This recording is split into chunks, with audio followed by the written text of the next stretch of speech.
नमस्कार मित्रों, जीवन मंत्र चैनल में आपका पुनः स्वागत है। आज हमारी चर्चा का विषय रहेगा कांवड़ यात्रा। मित्रों, आप सभी ने देखा होगा कि कुछ दिनों से कांवड़ यात्रा को बदनाम करने का एक षड्यंत्र काम कर रहा है। उसी में कोई टीचर कांवड़ यात्रा की विरुद्ध कविता पाठ कराता है, तो विधर्मी लोग कांवड़ियों के भेष में घुसकर उत्पात मचाते हैं, कांवड़ को खंडित करते हैं और तीसरे कुछ छोटी मोटी घटनाओं को लेकर बहुत बढ़ावा देते हैं, जिसमें कि मिर्ज़ापुर स्टेशन पर एक सिपाही के साथ हुआ दुर्व्यवहार या हाथापाई, और उसको बिना समझे ही सब ने एक निर्णय दे दिया कि ये सब कांवड़िए आतंकवादी हैं। तो मित्रों, क्या ये वास्तव में ऐसा है? अब कांवड़ का महत्व समझ लीजिए, जहाँ हमारे धार्मिक महत्व है ही है, और इसका अब सामाजिक आर्थिक उपयोग मैं बताता हूँ और शारीरिक। मित्रों, सबसे पहले कांवड़ यात्रा से शरीर स्वस्थ बनता है। जो लोग 250-200 किलोमीटर जाते हैं वो उनकी शारीरिक क्षमता का विकास होता है, और उसमें कुछ जगहों पर डाक बम भी होता है, जिसमें लोग एक बार शुरू होने के बाद दौड़ते हुए कांवड़ लेकर अपने वहाँ तक पहुँचते हैं, अपने गंतव्य तक पहुँचते हैं और जल चढ़ाते हैं। जैसे देवघर में बैद्यनाथ धाम, उसमें डाक बम चलता है और उसके लिए पूरा रोड साफ करा देते हैं, बीच में कोई बाधा न बने। तो उससे कितना शारीरिक स्वास्थ्य बढ़ता है, ये उसकी तुलना आप मैराथन दौड़ से कर सकते हैं। मैराथन दौड़ तो केवल 42 किलोमीटर की होती है, ये तो हमारी 150-200 किलोमीटर की होती है। तो ये देखिए, इस कांवड़ यात्रा से हमारे युवा को कितना स्वास्थ्य लाभ मिलता है। और हमारे स्वामी विवेकानंद ने भी कहा था कि मेरे नौजवानों को किताब नहीं फुटबॉल चाहिए। मैं चाहता हूँ कि उनकी मसल्स स्टील की हों और दिमाग कुशाग्र हो। ये तभी संभव है जब खेल कूद में आगे निकले। और दूसरा पहलू है सामाजिक समरसता।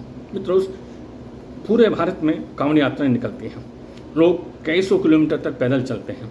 क्या कोई उसमें किसी को पूछता है वो कौन सी जाति का है या किस प्रांत का है? सबका एक ही नाम होता है, भोले।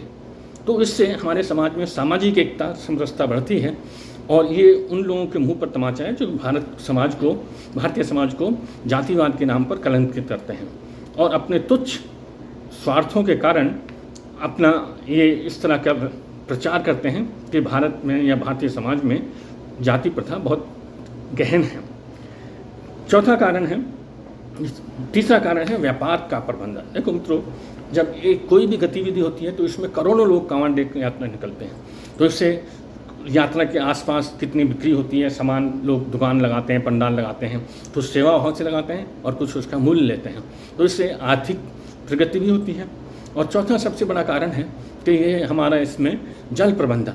मित्रों, आप सभी जानते हैं कि भारत में जल की समस्या गहन होती जा रही है, और यह सदियों से सोचा समझा उपाय है कि बरसात में नदी नालों में जल बहुत होता है, और उस जल को गांव तक, गांव के तालाबों तक कैसे पहुंचाया जाए, उसके लिए यह बहुत सोच समझकर यह प्रथा चालू की गई कि कांवड़ के नाम पर या कांवड़ के उद्देश्य से लोग तीर्थ यात्राओं पर नदियों के किनारे जाएंगे, वहाँ से जल लेकर आएंगे और अपने घर के गांव के आसपास के शिव मंदिर पर जल अभिषेक करेंगे।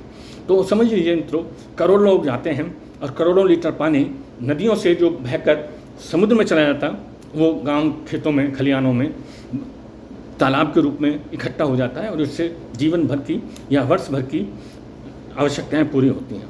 तो हमारे इस कांवड़ यात्रा में कितना महत्वपूर्ण वैज्ञानिक, सामाजिक, आर्थिक उद्देश्य छुपा है, और धार्मिक तो है ही है, तो उसको ये लोग बदनाम करते हैं, जो कि सरासर गलत है।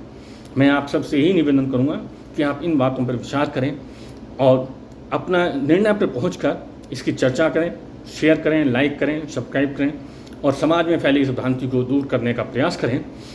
आगे तब तक के लिए विदा। हम आगामी एपिसोड में एक नए रोचक विषय के साथ प्रस्तुत होंगे।